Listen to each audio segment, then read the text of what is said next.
Welcome to Pallavi TV. యావత్ భారతదేశం operation Sindoor success కావడంపై హర్షాతిరేకాలు వ్యక్తం చేస్తున్న పరిస్థితి కనిపిస్తోంది. అయితే ఈ ఆపరేషన్ సింధూర్ ఇవాళ అర్ధరాత్రి 1 గంట నుంచి 1 గంటన్నర లోపు 30 నిమిషాల లోపే ఈ ఆపరేషన్ను ముగించింది భారత సైన్యం. అయితే ఈ ఆపరేషన్ సింధూర్లో భారత సైన్యం ఎట్లాంటి ఫైటర్ జెట్ యుద్ధ విమానాలు వాడింది, ఎట్లాంటి మిసైల్స్ వాడింది అనేది ఇప్పుడు ఆసక్తికరంగా మారింది. అవేంటో ఒక్కసారి చూద్దాం.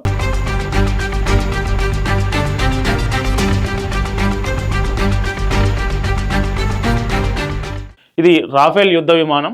2016లో ఫ్రాన్స్ నుంచి కొనుగోలు చేయడానికి 36 రాఫేల్ యుద్ధ విమానాలను భారత ప్రభుత్వం కొనుగోలు చేయడానికి ఒప్పందం చేసుకుంది. ఆ ఒప్పందంలో భాగంగా 2020 నుంచి 2022 మధ్యలో 36 రాఫేల్ యుద్ధ విమానాలను ఫ్రాన్స్ భారత్కు డెలివరీ చేసింది.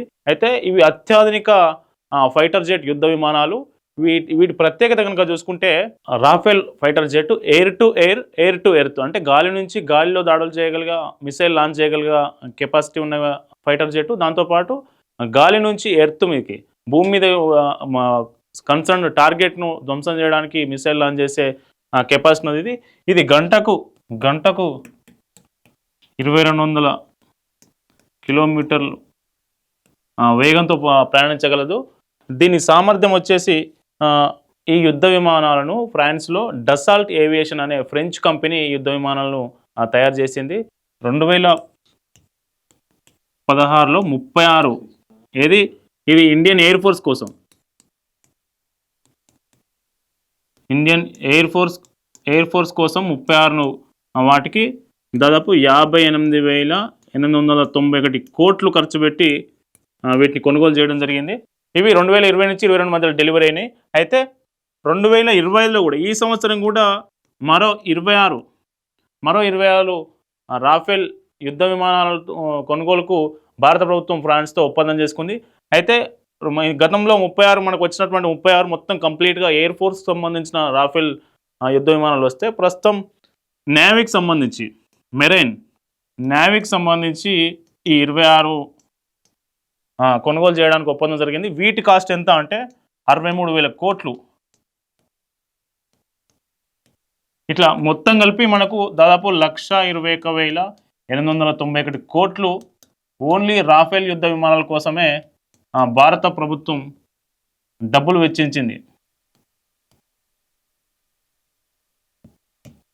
ఇది రాఫేల్ యుద్ధ విమానాలు ఎక్కడి నుంచి కొన్నది, అవి దాన్ని తయారు చేసినటువంటి ఏవియేషన్ డసాల్ట్ ఏవియేషన్ అనేది మనకు తెలుస్తుండగా, అయితే ఇవాళ జరిగిన సింధూర్ ఆపరేషన్లో పాల్గొన్నది ఈ రాఫేల్ ఫైటర్ జెట్లే. ఈ రాఫేల్ ఫైటర్ జెట్లు స్కాల్ప్ అనే మిసైల్స్ను, క్రూయిజ్ మిసైల్స్ను లాంచ్ చేసి పాకిస్తాన్తో పాటు పాక్ ఆక్యుపైడ్ కాశ్మీర్ ఏదైతే ఉందో ఈ 2 చోట్ల ఉన్నటువంటి 9 ఉగ్రవాద స్థావరాలను మన భారత సైన్యం ధ్వంసం చేసిన పరిస్థితి కనిపిస్తుంది. అయితే ఈ రాఫేల్ యుద్ధ విమానం నుంచి లాంచ్ అయిన స్కాల్ప్ క్రూయిజ్ మిసైల్ ఏంటి, ఆ మిసైల్కున్న ప్రత్యేకతలు ఏంటో ఇప్పుడు చూద్దాం. మనం ఇక్కడ చూస్తున్నాం కదా, ఇవి scalp long range cruise missiles. ఈ క్రూయిజ్ మిసైల్స్ను యూకే, ఫ్రాన్స్ సంయుక్తంగా వీటిని తయారు చేశాయి. ఈ మిసైల్కున్న ప్రత్యేకత ఏంటంటే, లాంగ్ రేంజ్లో ఒక స్పెసిఫిక్ టార్గెట్ను కొట్టాలంటే ఖచ్చితంగా ఇవి టార్గెట్ను ధ్వంసం చేయడంలో ఇవి చాలా బాగా పనిచేస్తాయి. అందుకే నిన్న మన రాఫేల్ యుద్ధ విమానం నుంచి ఈ స్కాల్ప్ క్రూయిజ్ మిసైల్స్నే లాంచ్ చేసి శత్రువుల స్థావరాలను భారత సైన్యం ధ్వంసం చేసింది. అయితే దీని వేగం వచ్చేసి గంటకు 300 నుంచి 560 కిలోమీటర్ల వేగంతో ఇవి ఏదైతే టార్గెట్ ఉంటుందో స్పెసిఫిక్ టార్గెట్ను ధ్వంసం చేస్తుంది. గంటకు 560 కిలోమీటర్లు అంటే రాత్రి 1:05 నుంచి 1:30 లోపు ఆపరేషన్ సింధూర్ కంప్లీట్ అయింది. అంటే ఈ హాఫ్ అన్ అవర్లో ఈ ఆపరేషన్ ముగించడంలో ఆ శత్రు ఏదైతే 9 స్థావరాలు, ఉగ్రవాద స్థావరాలు ఉన్నాయో వాటిని ధ్వంసం చేయడంలో ఈ మిసైల్స్ ఏవైతే స్కాల్ప్ క్రూయిజ్ మిసైల్స్ ఉన్నాయో అవి కీలక పాత్ర పోషించాయి. అయితే ఇందులో ఈ మిసైల్స్కున్న మరొక ప్రత్యేకత ఏంటంటే, ఇది లో ఆల్టిట్యూడ్లో కూడా ప్రయాణించగలదు. ఒక టార్గెట్ను ధ్వంసం చేయడానికి లో ఆల్టిట్యూడ్లో ప్రయాణించడం వల్ల శత్రు రాడార్ వ్యవస్థ ఈ క్రూయిజ్ మిసైల్ను పసిగట్టలేని పరిస్థితి ఉంటుంది. అందుకే ఇప్పుడు శత్రువు ఏదైతే పాకిస్తాన్ ఉందో, పాకిస్తాన్ డిఫెన్స్ సిస్టమ్ ఈ రాడార్‌లు వీటిని గుర్తించలేకపోయాయి. గుర్తించకపోవడం వల్ల ఈ లో ఆల్టిట్యూడ్‌లో వెళ్ళి మన శత్రువుల స్థావరాలు, ఉగ్రవాద స్థావరాలు ఏవైతే ఉన్నాయో వాటిని ధ్వంసం చేయగలిగాయి. మరొక ప్రత్యేకత ఏంటంటే ఇందులో జీపీఎస్, ఐఎన్ఎస్ అనే పర్ఫెక్ట్ గైడెన్స్ సిస్టమ్ ఒకటి ఉంటుంది. GPS and INS. ఈ ఈ గైడెన్స్ సిస్టమ్ అనేది మనకు నావిగేషన్ గైడెన్స్ సిస్టమ్ పర్ఫెక్ట్‌గా ఉంటది కాబట్టి, ఇది ఏదైతే మనం టార్గెట్ ఫిక్స్ చేస్తారో, ఉగ్రవాద స్థావరం అక్కడ ఉందని నిఘా వర్గాలు ఇచ్చిన సమాచారం మేరకు, ఆ స్థావరం టార్గెట్ ఏదైతే దీనికి మిస్సైల్‌కి ఫిక్స్ చేస్తారో, ఖచ్చితంగా ఆ టార్గెట్‌ను కొట్టేలా, ఆ టార్గెట్‌ను ధ్వంసం చేసేలా ఈ జీపీఎస్, ఐఎన్ఎస్ నావిగేషన్ వ్యవస్థలు బాగా ఉపయోగపడతాయి. వీటిని ముఖ్యంగా ఎక్కడ వాడతారు అంటే, శత్రువులు బంకర్లు ఎవరైతే ఉగ్రవాద స్థావరాలు మామూలుగా ఎట్లా ఉంటాయంటే బంకర్లలో కొనసాగుతూ ఉంటాయి. ఆ బంకర్లు, కమాండ్ కంట్రోల్ సెంటర్సు, ఇంకా ఉగ్రవాద ఇన్ఫ్రాస్ట్రక్చర్ ధ్వంసం చేయడానికి ఇవి బాగా ఉపయోగపడతాయి. ఈ ముందు భాగం ఏదైతే బంకర్ అనిందో బంకర్‌లోకి చొచ్చుకొని పోయిన తర్వాత ఈ వెనుక భాగం మొత్తం అక్కడ బ్లాస్ట్ అయ్యి బంకర్‌ని మొత్తం ధ్వంసం చేస్తాయి. అందుకే ఇవైతే బంకర్‌ను శత్రు స్థావరాలను ధ్వంసం చేయడానికి వీటిని భారత ప్రభుత్వం, ఇండియన్ ఆర్మీ వాడడానికి కారణం అదే. ఇప్పుడు మన టార్గెట్ ఏంటి? ఉగ్రవాద స్థావరాలు ఎక్కడెక్కడ ఉన్నాయనేది మనకి ఇంటెలిజెన్స్ నిఘా వర్గాలు ఇచ్చిన సమాచారం మేరకు వాటిని ఫిక్స్ చేసిన తర్వాత ఈ బంకర్‌లోకి చొచ్చుకుపోవాలి. ఇప్పుడు మామూలుగా ఆహ్, సాధారణ మిసైల్స్ అయితే ఒక టార్గెట్ పెడితే అక్కడికి పోయి అక్కడ ధ్వంసమైతాయి. కానీ ఇప్పుడు ఈ మన స్కాల్ప్ క్రూయిజ్ మిసైల్ ఏదైతే ఉందో ఈ బంకర్‌లోకి చొచ్చుకొని పోయిన తర్వాత ఈ వెనుక భాగం మొత్తం బ్లాస్ట్ అవుతది. దాంతోని ఆ బంకర్ మొత్తం కొలాప్స్ అవుతున్నది.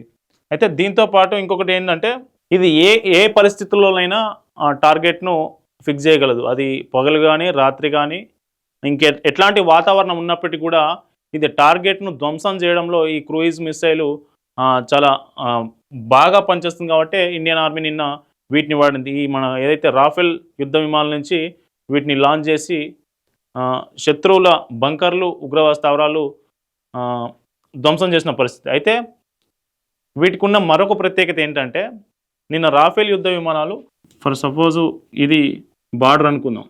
ఇది పాకిస్తాను, ఇది ఇండియా. ఉగ్రవాద స్థావరాలు ఇక్కడ, ఇక్కడ, ఇక్కడ, ఇక్కడ, ఇక్కడ ఉన్నాయి. 9 ఉన్నాయి అనుకుందాం.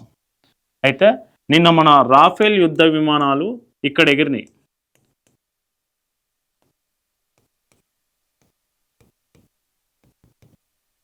రాఫెల్ యుద్ధ విమానాలు మన భూభాగంలోనే గగనతలంలోకి పైకి ఎగిరి మన ఈ క్రూయిజ్లు, మన స్కాల్ప్ క్రూయిజ్ మిసైల్స్ ఏదైతే ఉన్నాయో ఆ మిసైల్స్‌ను లాంచ్ చేస్తే ఇవి ఖచ్చితంగా టార్గెట్‌ను పోయి ధ్వంసం చేసినాయి.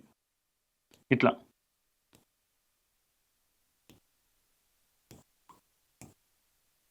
హై రేంజ్ అంటే దూరం ఉన్న టార్గెట్లను ధ్వంసం చేయడంలో ఇవి బాగా ఉపయోగపడతాయి కాబట్టే ఇండియన్ ఆర్మీ, భారత సైన్యం నిన్న ఫైటర్ జెట్లు ఏవైతే రాఫెల్ యుద్ధ విమానాల్లో ఈ క్రూయిజ్ మిసైల్స్‌ను వాడిందని చెప్పవచ్చు. అయితే ముఖ్యంగా ఇది రాఫెల్ యుద్ధ విమానాలు వేటి నుంచి వీటిని రాఫెల్, యూరో టైఫిన్ అండ్ మిరాజ్ 2000 ఈ 3 ఫైటర్ జెట్ల నుంచని ఈ క్రూయిజ్ మిసైల్స్‌ని లాంచ్ చేసే అవకాశం ఉంటుంది. ఈ 3 ఫైటర్ జెట్లు యుద్ధ విమానాల నుంచని ఈ మిసైల్స్‌ను మనం చూస్తున్నాం కదా, ఇక్కడ ఈ మిసైల్స్‌ను లాంచ్ చేయవచ్చు. అయితే ఆపరేషన్ నిన్న ఈరోజు జరిగినటువంటి ఆపరేషన్ సింధూర్లో మాత్రం రాఫెల్ యుద్ధ విమానాల నుంచని ఈ స్కాల్ప్ క్రూయిజ్ మిసైల్‌ను లాంచ్ చేయడం జరిగింది. దీంతో పాటు ఈ క్రూయిజ్ మిసైల్‌తో పాటు ఇంకొక హ్యామర్ అనే డిఫెన్స్ నావిగేషన్ గైడెడ్ సిస్టమ్ ఒకటి హ్యామర్ అనే కిట్‌ను కూడా ఈ రాఫెల్ నుంచి హ్యామర్ అనే బాంబు లాంటి ఒక కిట్‌ను కూడా రాఫెల్ యుద్ధ విమానం నుంచి లాంచ్ చేసి ఏవైతే మనకు ఉగ్రవాద స్థావరాలున్నాయో ఆ 9 ఉగ్రవాద స్థావరాలను ఇండియన్ ఆర్మీ సక్సెస్ఫుల్గా వాటిని ధ్వంసం చేయగలిగింది. ఒక్కటి కూడా సింగిల్ క్యాజువాలిటీ, సింగిల్ ఈ యుద్ధ విమానాలు ఏవి కొలాప్స్ కాకుండా వాటిని ఏదైతే స్థావరాలు ఉన్నాయో వాటిని నేలమట్టం చేసిన పరిస్థితి మనకు కనిపిస్తుంది. ఇది అయితే ఎప్పుడో 2016లో ఫ్రాన్స్ నుంచి కొనుగోలు చేసిన రాఫెల్ యుద్ధ విమానాలు ఊరికే ఉంటున్నాయి, షెడ్లో ఉంటున్నాయి, వాటికి నిమ్మకాయల దండలు కట్టాలి అట్లా ఇట్లా అని ఎప్పుడైతే కాంగ్రెస్ నాయకులు అజయ్ రాయ్ లాంటి యూపీ కాంగ్రెస్ నాయకులు ఏదైతే హేళన చేశారో అట్లాంటి వ్యక్తులకు ఈరోజు జరిగినటువంటి ఆపరేషన్ సింధూరు ఒక చెంపపెట్టు లాంటిది. మనకు రాఫెల్ యుద్ధ విమానాలు సత్తా ఏంటో ఇవాళ యావత్ దేశంతో పాటు ప్రపంచం కూడా చూస్తున్న పరిస్థితి మనం చూస్తున్నాం. రాఫెల్ యుద్ధ విమానాలు, స్కాల్ప్ క్రూయిజ్ మిసైల్స్ ఈ ఆపరేషన్ సింధూర్ను సక్సెస్ చేయడంలో కీలకంగా ఉపయోగపడ్డాయని చెప్పొచ్చు.